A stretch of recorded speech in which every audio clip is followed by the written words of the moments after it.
Hello guys, welcome to 5th generation hobby shop. Welcome to another video testing.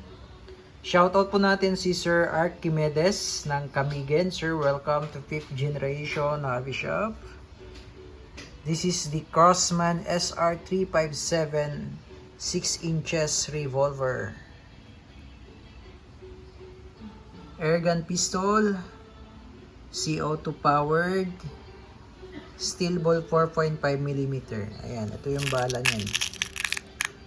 Dumidikit po yan sa magnet. Yan po ay bolitas 4.5mm in diameter. So, ibig sabihin po, mas maliit po siya kumpara sa bala ng airsoft.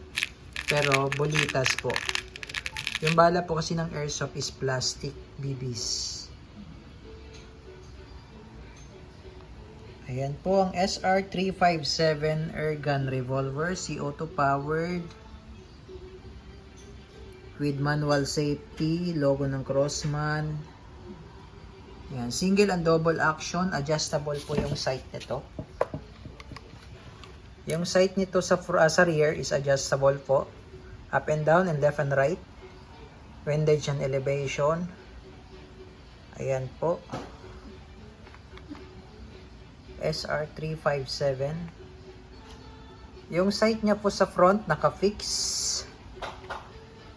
Ayan, 6 inches po ang haba ng barrel.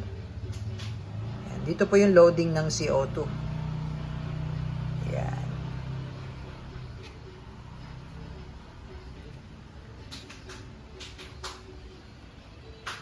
Ayan, this is full metal. Ayan, ito yung specs. Yan. Mechanism is revolver. Power source is CO2 cartridge 12G. Caliber 4.5mm. Steel air gun.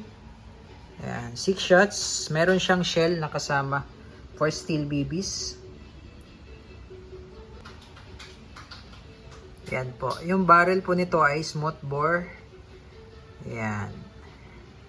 Safety niya man, yung safety niya po nandito sa slide. So, check natin mamaya.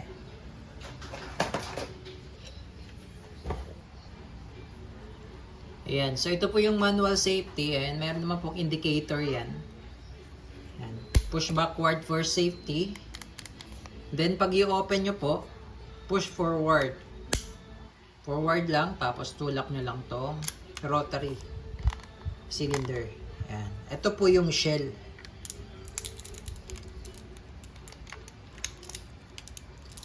Ito po yung shell. Dito po niloload ang steel ball. Okay, meron po siyang rubber dito sa dulo. Yan, tapos may butas po yan. Dito po dumadaan ang pressure or yung CO2. Yan. Ito lang po, ganito lang po pag-load. Yan, hindi po yan malalaglag dahil fit talaga siya dyan.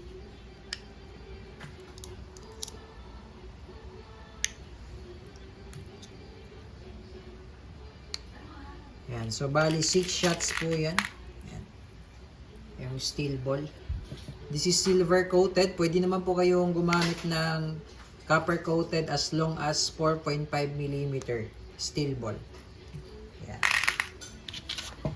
Tapos dito naman po ang loading ng CO2. Yan. So, lagyan lang po natin ng oil before tayo mag-load ng CO2. So, may kasama na siyang libreng silicone oil. 5 pieces na CO2. 5 piraso po nito ang kasama. 5 piraso. At saka steel ball. 500 shots po na steel ball. Ang package po nito.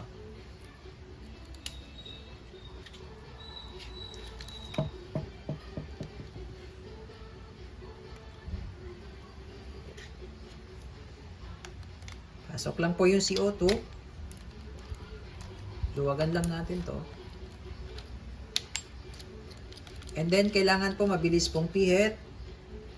Ayan. Then, tamang higpit lang po. Okay.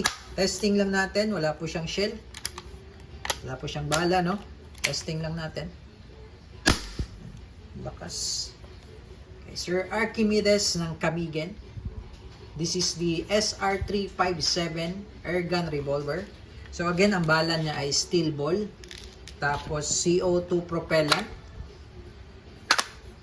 ito yung shell, 6 shots. Okay, pwede din siyang balahan ng lead pellets, kaso lang wala tayong available na shell para sa lead pellets. Okay, load natin.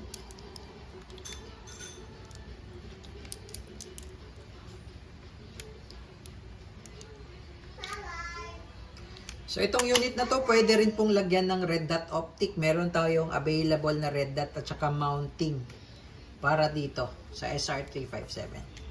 Okay, so testing na. Okay, testing po natin 3 shots for single action, then 3 shots for double action. So first is the single action, 3 shots. Firing. Okay, that's single action.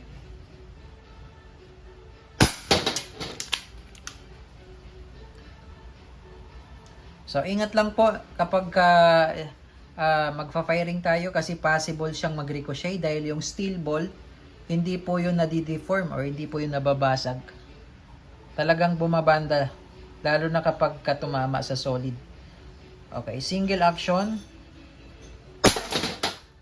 Yan. So yun po yung single action. Ngayon sa double action naman, trigger pull lang direkta. Hindi mo na kailangang ibaba yung hammer. Firing.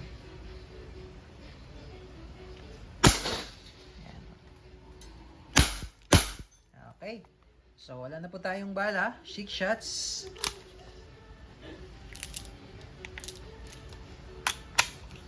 Pero meron pa po yung CO2. Yung CO2 po is good for 90 shots dito sa revolver na to. Matipid kasi to dahil non-blowback. Okay, 90 shots more or less. Okay, so again, this is the SR357 Airgun Revolver Steel Ball by Crossman.